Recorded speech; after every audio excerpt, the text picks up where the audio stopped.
Sekarang pertanyaan saya, gereja dengan kemajuan teknologi ini, bagaimana mensikapinya?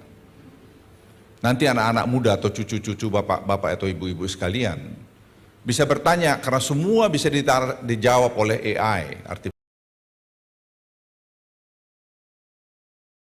OpenAI memperkenalkan GPT-4o, AI yang bisa mengobrol, menyanyi, tertawa, dan meniru gaya bicara manusia normal dengan sangat akurat. AI agents adalah agen yang memiliki kepribadian dan kapasitas untuk berkomunikasi seperti manusia di berbagai bidang dan keahlian. Mereka bisa menjadi sahabat, counselor, psikolog, atau guru dengan kapasitas untuk memahami kata-kata dan emosi. AI agents dapat meresponi dengan cara yang lebih personal dan relevan. Salah satu kemajuan paling signifikan adalah responsivitas real time dari agen AI. Ini berbeda dengan model sebelumnya yang sering ada jeda saat bicara. GPT-4o dan Project Astra dapat meresponi seketika. Lebih empatik, mereka bisa membantu anak-anak dengan PR, ya, dapat memberikan dukungan emosional, atau bahkan diberi usulan jalan keluar sebagai penasehat pribadi Anda, menjadi guru untuk siapapun. Apa yang ada di depan kita adalah ladang yang baru, adalah era yang baru dan landscape yang baru. Karena AI agents ini set untuk mengambil peranan besar di dalam dunia kita. Dan apakah perkembangan AI ini adalah perkembangan yang sehat? Kecerdasan buatan dapat menjawab cepat, tidak lelah, memberi semangat, memberi usulan.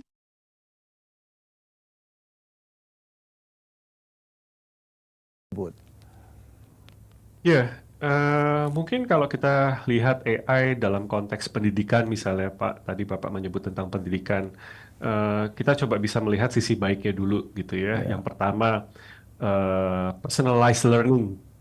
Kita tahu kalau di Indonesia misalnya jumlah guru sangat terbatas. Bagaimana guru bisa memberikan pendidikan yang bersifat personalized tentunya menjadi tantangan sendiri. Dengan hadirnya AI, proses memberikan pembelajaran yang bersifat sangat-sangat pribadi ke masing-masing anak itu bisa terjadi. Lalu juga kita bisa lihat bahwa manusia itu kan pada dasarnya homo ludens ya Pak. Kita belajar dari bermain. Nah sekarang kalau di Indonesia secara spesifik, kapan kita punya waktu bermain untuk bisa belajar? Hampir nggak ada gitu ya, karena sistem pendidikan kita. Nah mungkin dengan adanya AI, kita bisa memulai yang namanya gamified learning. Sehingga kembali kepada nature kita, homo ludens, bahwa manusia belajar melalui bermain. Lalu juga jangan lupa, dengan kondisi AI hari ini bisa membantu guru, bisa menjadi mitra guru untuk menyediakan interactive learning tools, sehingga guru tidak perlu lagi mungkin menghabiskan banyak waktu menyiapkan aplikasi-aplikasi yang bersifat interaktif. Itu semua sudah bisa dibantu oleh sistem AI. Satu hal yang menarik, Bapak, saya melihat ketika anak-anak belajar language bersama AI, ternyata hasilnya lebih bagus, hasilnya lebih positif. Ya. Hal positif dampak teknologi. Pembelajaran mandiri. Belajar dengan bermain. Waktu yang lebih leluasa. Bisa diulang-ulang. Mitra guru dalam alat peraga. Yang perlu diperhatikan dalam mendidik. Ya, I think we should go back to basic sih Pak. Kita harus selalu kembali ke basic bahwa kita sebagai generasi yang harus mendidik generasi di bawah, kita harus set the example. I think let's agree itu dulu bahwa let's set the basic rights. Ya, kita harus bisa menunjukkan bahwa kita adalah generasi yang bisa menunjukkan perilaku positif dalam menggunakan AI sebagai mitra kita. Nah, saya rasa kita harus mulai dari sana, Pak. Anak-anak akan selalu meniru figur yang lebih tua gitu ya, generasi sebelumnya. Wow. Dan memang kita nggak bisa prediksi apa yang akan terjadi, tapi saya percaya kembali ke basic, tunjukkan perilaku positif sebagai pengguna atau teman atau mitra dari AI supaya anak-anak ini bisa memahami perbedaannya gitu. Kesimpulan. Anak-anak meniru figur yang lebih tua. Titus 2 ayat 7. Dan jadikanlah dirimu sendiri suatu teladan. Dalam berbuat baik. Hendaklah engkau jujur. Dan bersungguh-sungguh. Dalam pengajaranmu.